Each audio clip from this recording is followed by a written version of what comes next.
Hello viewers, hope all of you are well. Today's video is very helpful for them who use HP Laser MFP137fnw printer. Most of the time, this printer will not install properly or right away. For that, we will install without USB connection. We will just install printer and the printer will work properly, but the scanner will not work properly. Here you see device not selected. After open scanner, the option will not work. You will see here. Here you see no scanner name or this option will not work. And we will solve this problem. For that we will click three dot and there is no device here. And we will click add and here we see the printer name who is installed this computer and I select my printer and click add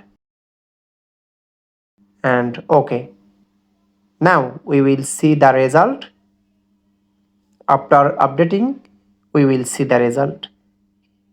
Here you see the result is remaining and allow access. This problem have solved. All the option is working now and the printer name is showing, and now we can scan the document easily. Thank you so much for watching this video. If you have benefited from this video, please don't forget to subscribe the channel and please like, comment, share. Thank you so much.